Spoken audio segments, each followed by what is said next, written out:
Gente querida do Terror Nádina, sou o Romário Filho e acredito que é conversando que a gente se entende. Conversemos então. E hoje? Hoje iremos conversar sobre o quê?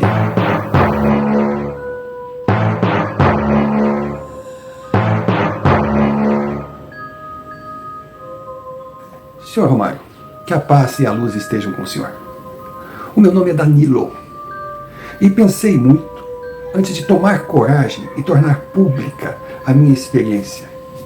Algo que talvez não seja tão fantasmagórico, mas porque não tem necessidade de ser, já que gostei do seu canal, porque o senhor afirma que sobrenatural não é sinônimo de terror, de assustador, de monstros. Não, sobrenatural é só o inexplicável. E eu me vi diante de algo que nunca conseguirei explicar, mas que sem dúvida alguma marcou a minha vida para sempre. Eu sempre fui um homem tranquilo, um homem de paz. Até na época de jovem, eu nunca gostei de turmas, de bagunças, daqueles locais dançantes, lotados, bebedeiras, farras, não. Eu era devagar, quase parando. Essa era a minha velocidade. Eu gostava de ficar em casa, eu gostava de fazer exercício, adorava pescar e morava próximo a um rio que me dava todas as condições de tirar esses momentos de paz. Jogava bola, trabalhava, estudava, enfim, um cara tranquilo. Brigar, mas nem pensar, mas também nunca precisei. E digo que não deva ser coincidência porque eu tenho quase 2 metros de altura. E se hoje esse tamanho todo já diferencia, imagina há 30 anos atrás. Eu aprendi cedo que gente grande não precisa saber brigar porque ninguém encara. O pequenininho normalmente briga mais, porque tem que estar toda hora se defendendo e mostrando que não é saco de pancada. Então muitos me chamavam de bebezão, de Huguinho, sabe? Huguinho é por causa de um desenho de um pato. Eu nunca gostei assim de televisão, mas eu fui conhecer esse desenho para tentar entender porque o Huguinho, um pato gigantesco de fralda que andava. Essa era a imagem que eles tinham de mim e quer saber? Com perdão da palavra, eu estava cagando. Eu gostava da minha vida. Religião? Bom, religião, sou católico, de família católica, batizado dentro da igreja católica, cumpri todos os rituais, gosto de ser católico. Não sou aquele de estar em todas as missas, não. Mas eu digo, eu não passo mais de um mês, ou máximo 40 dias, sem ir numa missa. Se bem que eu gosto mesmo é de passar na frente da igreja quando ela está vazia, sentar ali, olhar para o altar e ter uma conversa direta, tipo tete a tete com Deus. Sem intermediário, sem padre, sem seita, sem preceito, sem dogmas, não. Deus e eu e Deus, nós dois. Então, essa sempre foi a minha vida. Não era, até mesmo por causa da minha altura, um cara feio. Eu não era o grande gordão e também não era o grande magrelo. Eu tinha um tipo, era desengonçado. Eu não sei o que acontece, né? Anos atrás, quem passasse de 1,80 m era meio desengonçado, mão maior, pé maior. Bom, não vou entrar em detalhes sobre o restante, mas aos poucos, hoje o menino de 2 metros de altura tem o corpo normal, vamos dizer assim, proporcionalmente falando. Mas eu era um cara interessante. E claro, que tinha muitas gulosas. Esse termo eu explico. Eu ouvi uma vez e morri de rir. Tinha uma menina na minha escola, a Soninha. A Soninha tinha 1,50 m. E ela era vidrada em mim. Então as colegas diziam que ela não se contentava com pouco, ela era gulosa. E claro, tudo com relação ao meu tamanho. Mas eu nunca tive nenhum trauma, nenhum recalque de ser diferente. De ser aquele que quando andava na turma, só eles enxergavam, porque a minha cabeça, parte dos ombros ficava acima dos outros. Era um cara feliz. Era grande, não por coincidência, porque a minha família também era de pessoas altas, não tão altas como eu. Meus irmãos também variavam, eles eram mais baixotes, 1,75 m, 1,83 m. Eu é que espiguei, tipo espiga de milho. Mas vivia tranquilo. Muitos queriam que eu jogasse basquete devido à minha altura. Mas eu não gostava do jogo. Eu gostava mesmo, era de futebol. Mas claro, tinha uma grande dificuldade de mobilidade. Com certeza me botaram de zagueiro porque eu não quis ser goleiro, né? Porque cara grande, na minha época pelo menos, gigante é zagueiro, baixinho é ponta esquerda. Mas eu ia levando. Tive algumas namoradas durante a juventude, nada muito sério, porque também naquele tempo, namorar era meio complicado, né? Porque a gente tinha a responsabilidade de não avançar o sinal, não comer a merenda antes do recreio, para evitar ter que ser levado carinhosamente até o altar pelo pai da jovem com uma faca na cintura. Exageros à parte? Isso acontecia muito, principalmente na minha cidade, que era um ovo. Todo mundo conhecia todo mundo, tinha aquela coisa de menina de família não faz isso, homem tem que saber respeitar a família, enfim. Aquelas regras rígidas que o tempo conseguiu dissolver. Não sei se para o bem ou para o mal, porque eu sempre fui contra o radical. Nem tanto ao céu, nem tanto à terra. Talvez anos atrás, século XX, a gente tenha vivido assim uma rigidez muito grande. Mas eu não sei se era pior do que essa libertinagem, essa liberou geral que hoje vivemos, mas não é esse o assunto que me trouxe aqui. Entre as muitas namoradas que eu tive, eu conheci Ana Paula. Na época, eu tinha 18 anos, a mesma idade de Aninha. Eu era um esquisito, tamanho família. E Ana Paula era um doce de menina, mas também carregava a pecha de esquisita. Eu a conhecia, porque naquela cidade todo mundo conhecia todo mundo. Era a famosa cidade filho de quem?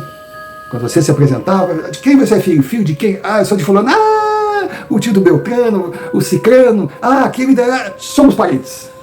Era mais ou menos assim. Mas,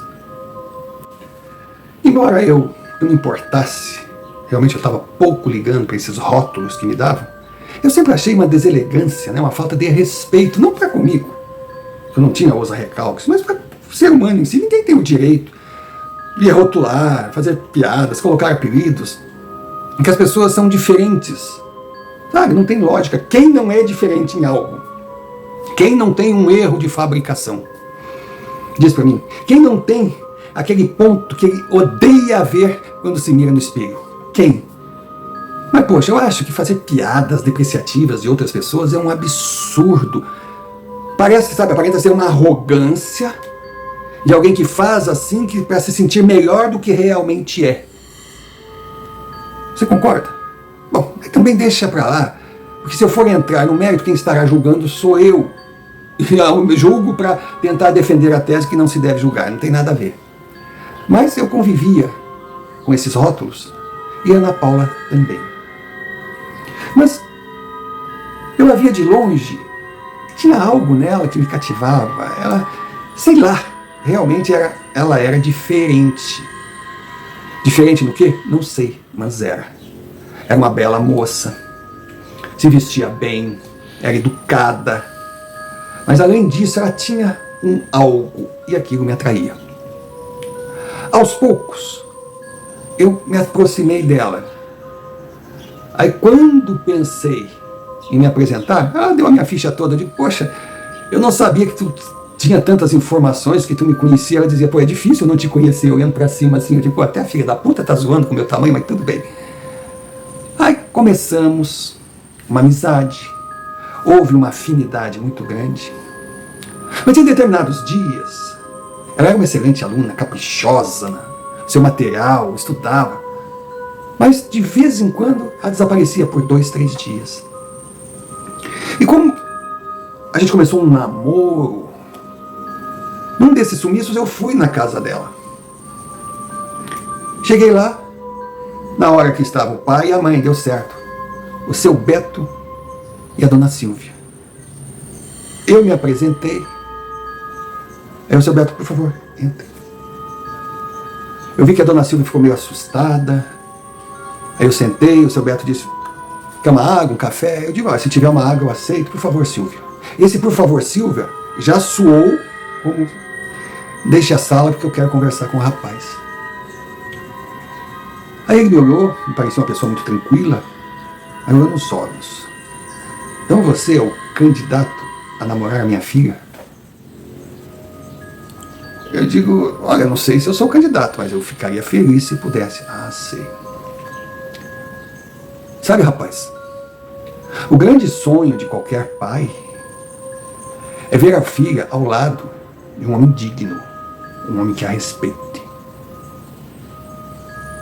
Se por acaso esse namorisco de vocês andar, eu posso contar que estou diante de um homem? Eu disse, olha, seu Beto, né? Seu Beto, eu tremia, olha, quem nunca passou pelo primeiro encontro com o pai da pretendida? Olha, seu Beto, eu não sei, não vou prometer nada, a gente não sabe, eu sei que eu vou me esforçar para não decepcionar, não sei se eu sou esse homem todo aí, mas claro, se eu começar a namorar sua filha, é para respeitá-la, é para ter nela uma parceira e que ela encontre em mim um parceiro, um amigo, um companheiro, seja lá no que vai dar. Agora, nós estamos começando a conversar, não sei o que vai acontecer. Aí eu ficava pensando, só falta me perguntar qual é a minha intenção com a menina. Aí eu me adiantei, digo, ainda bem que o senhor não me perguntou qual é a intenção que eu tenho com ela, porque eu não sei a intenção que ela tem comigo. Vai que ela brinque com os meus sentimentos e me faça sofrer. Aí deu risada e disse, não, eu não chegaria a esse ponto de intenção não, mas gostei da sua resposta. Eu já aproveitei e perguntei, Ana não foi na escola ontem, e nem hoje. Ela está bem? Aí foi quando a dona Silvia entrou com a água. Aí a Beto olhou para a Silvia e disse assim, mulher, ele perguntou se a nossa filha está bem, o que eu respondo? Ela olhou para mim. Eu ouvi a resposta que ele te deu. Então deixemos que ele descubra o que ela tem e ele conclua se ela está bem, se ela está mal, ou se ela é a pessoa que ele procurava. Eu não entendi nada. Aí perguntei, mas ela está em casa? Está? Eu posso vê-la? Não. Ela está dormindo, mas amanhã você pode conversar com ela, porque amanhã ela volta para a escola. Eu, tudo bem. Tomei água, fiquei ali, conversei mais um pouco. Mas conversando com eles, eu ouvia do fundo, assim, do quarto, a voz de Ana. E era uma voz assim, sabe, tipo, não faz, por favor. Não, isso aí não pode. Fulano, vem cá. Eu não entendia. Eu queria perguntar o que era aquilo. Mas, cara, que não ousaria, porque eles também estavam ouvindo. E se eles faziam de conta que nada estava acontecendo, eu também brinquei de que nada estou ouvindo.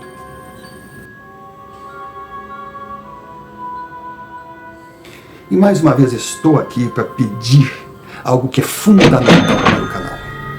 Se você não está inscrito, se você gosta do Terror Nadina, se você se identifica, se considera um Nadina, concorda que a gente é cercado por universos paralelos, conhecidos como sobrenatural, que nada tem a ver com terror, com medo, com pânico, embora tenha sim a ver, e não estou sendo contraditório, é porque tudo na vida tem os dois lados, mas sobrenatural não é só medo, é apenas o desconhecido que temos que desbravar com cautela, conhecimento, respeito para podermos evoluir. Se você concorda, você é um Nadina. E se está aqui e não se inscreveu ainda, inscreva-se, é muito importante para nós. Também deixe o seu like. Clique em sino de notificações para receber mais vídeos produzidos por nós. E não esqueça de comentar. Comentar é fundamental, nem que seja oi. Se bem que é o que eu sempre digo aqui, a gente prefere que você realmente participe. Diga de onde está falando, para a gente saber até onde nossa mensagem está chegando. Dê opiniões, critique, elogie, enfim, faça parte. Agindo dessa forma, você irá registrar sua presença e mandará o recado à plataforma que o canal é interessante e atrai cada vez mais pessoas. Dessa forma, nós poderemos alcançar os 1.000 inscritos e 4.000 visualizações anos, que são metas colocadas pelo YouTube para que possamos ser monetizados. Aí quando chegarmos lá, nós estaremos na primeira divisão, lá embaixo, no último lugar, mas já fazendo parte sim do que eles chamam de youtuber, já que o nosso canal é novo, tem apenas 2 anos, ainda tem muito o que crescer, mas 2025 para nós é o divisor de águas, porque a gente cansa de patinar, pois se não chegarmos a lugar nenhum esse ano, certamente teremos de desistir, contra a nossa vontade, mas não adianta ficar dando murro em ponta de faca. E se você acha que a gente merece, envie-nos um Pix, qualquer valor, pois como já dissemos, não estamos monetizados e o dinheiro faz parte, é importante.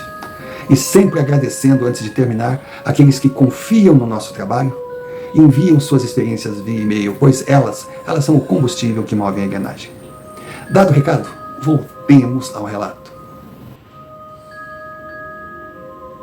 Permaneci mais um tempo lá, como não fui convidado para ficar, almoçar, eu me retirei. Me retirei e aguardei ansiosamente chegar o outro dia, para ver se encontrava a Ana Paula na escola. Quando cheguei lá, estava ela no cantinho de sempre, quietinha, com seus pensamentos. Eu cheguei, oi amor, ela, oi, dei um beijo nela, e aí, tá melhor? Ela, melhor do quê? Não, é que você não veio no colégio ontem. Como não assim não vim? Claro que eu vim. Tá maluco? Eu disse, bobagem minha, mas você tá bem? Não aconteceu nada? Não, claro que não aconteceu. E desviei a conversa. Mas ali eu percebi, algo não tá assim dentro daquilo que a gente chama de normal. Mas, deixa levar. E o tempo foi passando. A gente começou a ficar cada vez mais próximos, cada vez mais apegados. Eu passei a frequentar a casa dela, o seu Beto me tratava bem, à distância, com educação, mas, sabe, com algumas restrições. Dona Silvia me olhava atravessada, era uma coisa meio esquisita. Era aquela impressão de querer gostar de mim, mas não querer se arriscar. Era realmente algo muito confuso. E eu não tinha onde pegar informações, porque eles eram novos na cidade. Eles tinham vindo transferido, o seu Beto veio transferido, então ele era novo, ninguém sabia nada da família, e muito menos de Ana Paula. A coisa foi andando e num domingo eu convidei a Ana para a gente ir passear na beira do rio pescar. Ela ia pescar comigo, ela adorou a ideia. E fomos.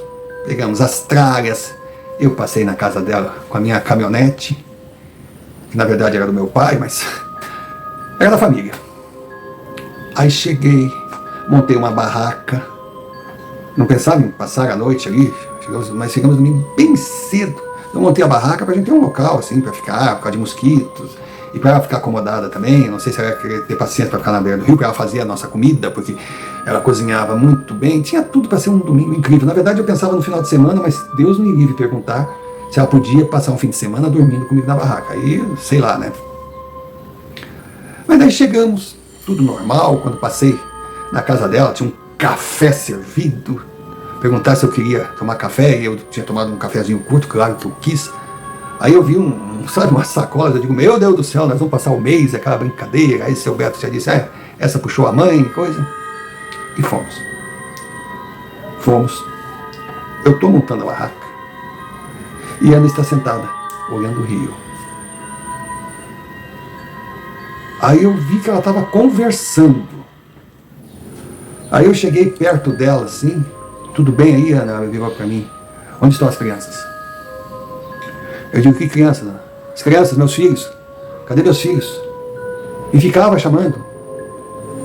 Ela ficava chamando crianças usando nomes estranhos. E de repente parecia que ela encontrava as crianças e estava conversando com elas num idioma que eu nunca ouvi.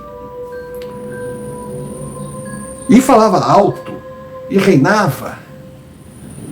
Eu dizia, Ana, tudo bem, Ana? Ela conversava naquele idioma, de repente ela não estava me enxergando ali. Eu tinha medo de tocá-la, eu tinha medo, ela estava na barranca do rio, eu tinha medo que ela fosse cair no rio, mas eu não sabia o que fazer, eu estava assustado, e ela estava ali, e criança vem para cá, e criança vai para lá, e foi para o outro lado. E pegou uma vara, e começou a fazer assim, como se estivesse batendo numa criança, e falando num idioma que eu não entendia, era uma coisa absurda. Cara, eu não sabia o que fazer. Era uma loucura. Eu cheguei, toquei nela, ela olhou para mim assim. Eu digo, Ana. Ela perguntou, quem é Ana? Eu digo, Ana, sou eu, Ana. Quem é você? Quem é você? O que você está fazendo aqui na minha casa? Meu marido não está. Eu digo, Ana, eu sou seu namorado. Ela virava e já ia para o outro lado. A impressão que teve é que chegou um homem. Daí que ela olhou para o outro lado e ela viu outro homem, uma coisa assim que ela dizia, eu não sabia especificar o idioma, e que ela gritava para as crianças, a impressão que dava que ela queria que as crianças fossem para dentro de casa, que era aquele desespero, e ela começou a dizer, nai, uma coisa louca, e eu ali, meu Deus, o que eu vou fazer? Que loucura é essa? Aí de repente ela começou a, sabe, como se alguém estivesse segurando ela, falando, e caiu no chão, e gritava, e fazia assim, como se estivesse agredida, e eu só via um vento, uma coisa estranha nas árvores e coisa, e ela chorava e gritava. Aí quando eu chegava nela, Aí ela voltava a falar comigo, dizia, meus filhos, eles estão pegando meus filhos, eles vão matar meus filhos, me protege meus filhos, pelo amor de Deus, meus filhos. Eu digo, Ana, pelo amor de Deus, digo eu, o que está acontecendo? Ah, meus filhos. Aí eu tentei segurar, meio que se desvencilhou, saiu correndo. Eu fui atrás dela no meio da mata. Mas eu estranhei a habilidade que ela tinha para andar pelo campo, que eu não tinha. Eu sei que eu não a encontrei. Eu dizia, meu Deus, o que vai acontecer? Cadê Ana? E fui para cima, fui para baixo, fui para o lado. Senhor Romário, isso aconteceu, era mais ou menos umas 6h30 da manhã. Eu fui encontrá-la às 11 horas, sentada no mesmo local que eu a vi quando tudo começou. Aí eu cheguei nela, Ana, tudo bem? Ela, oi amor, já pescou muito? Daqui um pouquinho eu vou fazer o almoço. Aí não, hoje eu não tô, sabe, eu não tô no meu dia assim, mas eu vou pescar. Mas também se não pescar não se assusta não, que a minha mãe, ela é acostumada que meu pai também se diz pescador, mas não pega nada, eu trouxe o almoço. Se não tiver peixe, a gente tem outra fome, a gente não passa, e deu risada. Aí levantou, foi mexer nas tralhas da cozinha. Aí viu as minhas tralhas de pescar. Ué, parece que você nem saiu para pescar ainda. O que está acontecendo? Eu perguntei, Ana, tu não lembra de nada? Nada do quê? Não, tá tudo normal? Tá, bem. Aí eu perguntei, que horas você acha que é? Ela foi, olhou no relógio dela, é 11h10. Pois é, Ana, nós chegamos aqui, era 6h30. Eu sei. Eu, por mim, ficava o dia todo sentado ali. Eu só não lembro de ter te visto no rio. Vai pescar, vai. Tá ficando maluco? Foi que me passou na cabeça. Eu estava ficando maluco. O dia foi legal. Ela fez uma comida excelente, eu consegui pescar. Ficamos lá até o amanhecer. Depois do almoço nós deitamos na barraca, namoramos. Foi muito bom.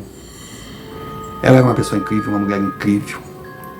Foi a primeira vez assim que ela me abraçou e disse, eu te amo, meu gigante. Eu olhei pra ela, achei que, sabe, porque não tem, o homem pode ter 3 metros de altura, se uma baixinha consegue conquistar e vira um bocó, eu mais ainda, meu toco.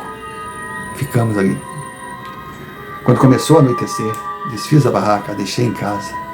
Ela olhou pra mim, sorriu e disse, vamos repetir? Eu disse, muitas vezes, meu amor. Aí ela desceu. Quando ela desceu, o seu Beto estava na porta. Aí ele chegou perto de mim, assim, na janela. Tudo bem, rapaz? Correu tudo bem? Eu disse, correu. Eu espero que tenha corrido mesmo. Mas se por acaso aconteceu algo que você não consegue explicar, sabe que nós também não conseguimos.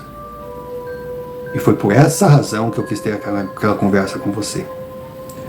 Para ter certeza que você gosta da nossa filha e vai ter força para encarar esse nada que não aconteceu hoje. Por favor, não brinque com os sentimentos dela, que ela está gostando muito de você. Virou as costas e saiu. Zé Romário, eu fui para casa. Estava meu pai jogado, vendo futebol, na TV, minha mãe na cozinha, minhas irmãs, uma estava no quarto, a outra estava fazendo as coisas dela. Eu tinha que conversar com alguém. Sabe? Aquilo ali foi muito estranho para mim. E aí eu me socorri na minha mãe. A minha mãe sempre foi uma pessoa muito religiosa, sempre foi uma pessoa que tem muita fé. Nunca foi pessoa assim, tipo, beata, de estar em igreja, não, mas ela seguia, assim, o determinado por Cristo, ela respeitava outras religiões. Ela de vez em quando frequentava alguns locais fora do cristianismo. Aí eu perguntava para ela se o padre não ia ficar invocado. Ela era invocado por quê? Toda religião, filho, toda seita, se é para o bem, se fala em nome de um Deus, é válida. Porque Cristo, quando veio aqui, não falou em religião. Quando ele falou em igreja, ele não falou em prédios, templos.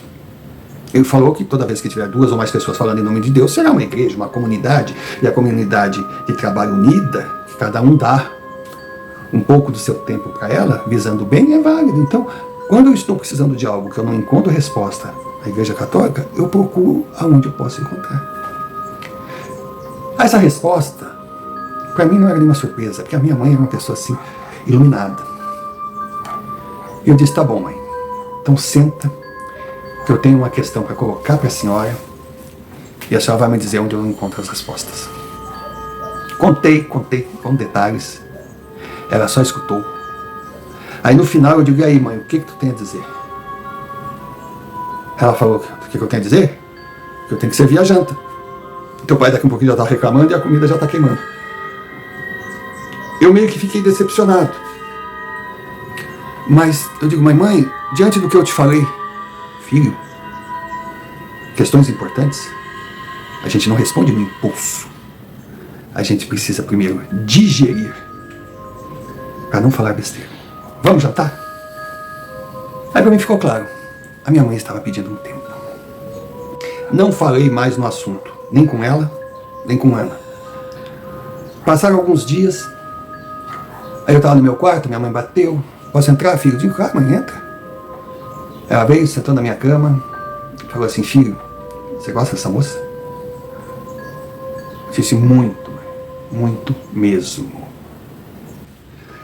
Foi quando eu entendi que o que eu sentia por Ana era algo muito maior do que eu imaginava até então. Eu falei que sim, minha mãe. Eu amo muito essa mulher. E algo me diz que eu tenho que ajudá-la, que eu posso ajudá-la, e eu sou a única pessoa que pode ajudá-la. Então foi quando a minha mãe me disse, tudo bem. Eu conversei com Zaninha. Aí eu puxei um pouco da memória, lembrei de Dona Susana, uma senhora meio mística, que de vez em quando ia na minha casa. E eu lembro de ter ido, algumas vezes, quando criança, acompanhando minha mãe, algumas sessões religiosas, espirituais que ela realizava, mas não entendia muito daquilo, só achava legal. Minha mãe completou. Vá conversar com Zaninha. Porém, ela ouviu tudo o que eu tinha para dizer, eu só repeti as tuas palavras. E ela me falou que existe uma chance, sim, de Ana se livrar desse karma, desse sofrimento que carrega. Mas que ela explicaria tudo em detalhes para você, porém, uma grande viagem teria que ser feita, mas vocês teriam que ir juntos. Eu confesso que não entendi muito bem, mas que senti na voz da minha mãe um ar de preocupação, que era algo muito complicado, acima da minha compreensão, e também muito maior do que eu pudesse administrar. Foi quando eu fui à casa de Ana, sentei com ela, seu Beto, Dona Silvia, e expliquei tudo. Ana ouvia sem entender nada, porque ela não lembrava, ela simplesmente desligava, ela não sabia daquilo. Mas enquanto eu falava, a Ana dizia, mas tu tá louco, isso aí não acontece comigo. Aí seu Beto e Dona Silvia explicavam para ela, ficavam ao meu lado. Foi quando o seu Beto chegou para sua filha e disse, Ana, você tem um algo que a gente convive desde que você nasceu e não sabe explicar. A sua vida continuará sendo como é, mas saiba que de tempos em tempos você sai do ar. E você terá muitos problemas na sequência, mas se você quiser permanecer, ótimo para nós. Mas esse menino está dando uma possibilidade com riscos. Você quer apostar? Você confia nesse rapaz? Ana Paula disse, pai, eu não sei o que dizer, para mim tudo é novo. Eu sei sim que tem algo estranho em mim, que eu vivo com uma agonia, com uma tristeza, com uma melancolia, com medo de tudo, medo de escuro, medo de sair à rua, que eu não confio nas pessoas, é uma coisa, sabe, que sempre, a qualquer momento vai acontecer algo ruim. Eu não sei nada contra os desligamentos, mas se eu puder me livrar disso, eu quero viver. Aí seu Beto olhou para mim e disse, essa Dona Susana falou que há riscos para você e para Ana? Foi o que ela disse. Mas você quer correr o risco? Eu simplesmente disse para ele: ó, seu Beto, eu para herói tô longe, não sou corajoso, mas eu acho que seja qual for o tal risco, por Ana vale a pena. Foi a primeira vez que Dona Silvia relaxou, quebrou aquela blindagem que tinha com relação a mim, veio, me abraçou, me deu um beijo e simplesmente disse: meu filho, aconteça o que acontecer, você levará na sua vida a minha gratidão. Muito obrigado. E desmanchou chorando. Cara, era uma coisa complicada. Eu estava entrando em algo que não sabia o que era, sabia que era perigoso para mim e para Ana, mas que tinha que ser feito. E fui consultar com Dona Suzana. A explicação foi estarrecedora. Ana estava presa a 2 mundos, a 2 universos, a 2 vidas. E algo aconteceu na outra vida que a marcou. Ela não conseguiu fazer a passagem de forma natural, que a gente deixa para trás tudo aquilo que viveu. Ela trouxe a vida consigo. E se ela se transporta para lá, é porque existe uma passagem. Só que se ela for sozinha para lá, ela não volta mais. Mas se ela for com você, ela terá uma chance em 1000. Dependerá se ao chegarem lá vocês encontrarem a resposta. Porque se não encontrarem, vocês ficarem lá, perdidos no limbo. Eu olhei para Ana, a Ana olhou para mim e digo: tá, mas e essa passagem, essa coisa, ela faz sempre, toda vez que ela vai para lá. Mas é algo tão arriscado, tão sombrio, como é que ela faz e não tem, sabe, lembrança dessa situação? Justamente porque quando ela não vai consciente. Mas para vocês cumprirem a missão que querem, terão que ir juntos e conscientes. A minha mãe estava de um lado, o seu Beto e Dona Silvia do outro, ouvindo aquela explicação. Aí nós nos olhamos, eu perguntei para Ana se ela estava pronta. Ela disse que não tinha nada a perder. E eu disse: ok, Dona Suzana, então vamos. Aí ela levantou, nos levou para outra sala, uma sala a meia luz, que tinha apenas 2 cadeiras, algumas imagens. Ela sentou na nossa frente, nos colocou em 2 cadeiras assim acomodados, pediu apenas que nós nos dessemos as mãos e fechasse os olhos. E ela começou a rezar. Rezar, rezar, rezar. Aos poucos eu ia desligando, às vezes dava vontade de abrir os olhos, mas ela disse para eu não abrir os olhos. Às vezes eu apertava as mãos de Ana, outras vezes eu não sentia a mão dela, mas nós estávamos de mãos dadas. Era algo incrível, daqui a um pouco parecia que eu estava flutuando, que eu voltava, o pensamento ficava disperso, aí eu voltava a ouvir a oração. Eu perdi a noção de tempo e espaço, eu ia ouvindo aquilo parecia mais distante, de repente, Sr. Mário, eu me vi caminhando, segurando na mão de Ana ao meu lado, nós 2 caminhando, mas num lugar escuro, silencioso. Pensa no nada, era aquilo. Eu sabia que eu estava caminhando, mas eu não sentia chão, eu não sentia nada, era só espaço. Ao mesmo tempo que dava um pânico, eu imaginava eu passar naquilo ali sozinho, era uma solidão. Ao mesmo tempo era uma paz que eu jamais havia sentido. Eu lembro que eu puxei Ana, estava bem colada em mim, e a gente continuava indo.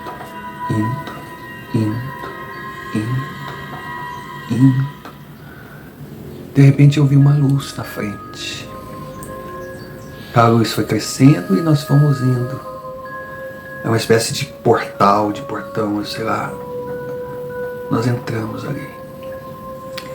E quando entramos, eu dormi. Ou desmaiei, não sei. E ao acordar, Ana estava ao meu lado. Ela estava sentada, olhando.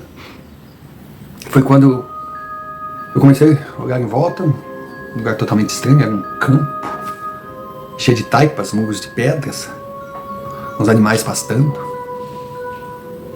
Ao fundo tinha umas casinhas pequenas, todas de pedra. Aí eu perguntei para Ana, você tá bem? Ela, tô. Eu digo, que lugar é esse? Ela me disse, eu não sei, mas eu já estive aqui. Aí nós levantamos bem ao fundo. Nós vimos pessoas, parecia uma vilazinha. Aí fomos chegando, aquelas pessoas vestidas de uma forma estranha. As mulheres com vestidos longos, com lenços. Os homens tipo camponeses, carroças, indo para lá e para cá, a gente mexendo no campo. E nós íamos passando assim, e ninguém nos via. Ninguém nos via. E nós fomos chegando. Quando de repente, Ana viu uma mulher e deu um grito. Quando ela deu o grito, eu olhei, eu vi. Uma mulher forte, talvez nos padrões de beleza de hoje, gorda, alta. Uma mulher que nada tinha a ver fisicamente com Ana, mas ao olhar para ela, eu vi perfeitamente que era Ana. Que loucura era aquela? Ela dizia, sou eu. Sou eu. Sou eu. Eu dizia, calma, meu amor, ela sou eu. E a mulher corria loucamente atrás de algumas crianças, principalmente atrás de um menino pequenininho, loirinho, coisa mais linda do mundo. Ela foi se aproximando assim, Ana, e disse assim, é meu filho. É o meu filho. Ele é o meu filho. Meu filhinho. Meu filhinho. Eu estava congelado, não entendia, e nós caminhando ali entre eles, mas eles não percebiam a nossa presença. E aquela mulher correndo para um lado, correndo para o outro, de repente, se ouviu gritos, gritos, gritos, gritos, gritos, desespero, pânico, gente correndo, cavalos chegando. Era um grupo de homens armados, com roupas estranhas, que invadiram a vila, com espadas, lanças, flechas, tipo coisa de filme, parecia que eu estava no cinema. Eles matavam e destruíam tudo que via pela frente. Aí aquela mulher gritava, e Ana meio que traduzia, saiam daqui, cadê meu filho? Corre, corre, corre, corre, eles estão chegando, corre, corre, cadê meu filho, corre, corre. Era aquele desespero, Ana falava. Eu acredito que traduzia aquilo que aquela mulher falava num idioma que eu nunca ouvi. E ela correu e viu o filho assustado vindo na sua direção. E aquela mulher correu. Quando correu para tentar socorrer o filho, veio um soldado por trás e a feriu. E ela caiu. E Ana olhava aquela mulher tentando chegar no filho. E nisso, tinha um rapaz que olhava para mim, do outro lado. E ele parecia que me enxergava. Sabe, no meio daquela confusão, quando os olhos se cruzam, eu não conseguia identificar aquele rapaz, mas ele não era estranho para mim. Não era. Foi quando ele sorriu.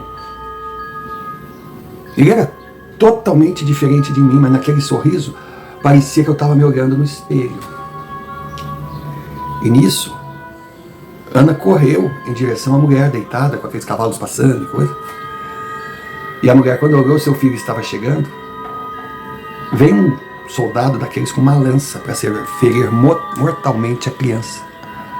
A mulher deu um grito e apagou ali, morreu, os ferimentos.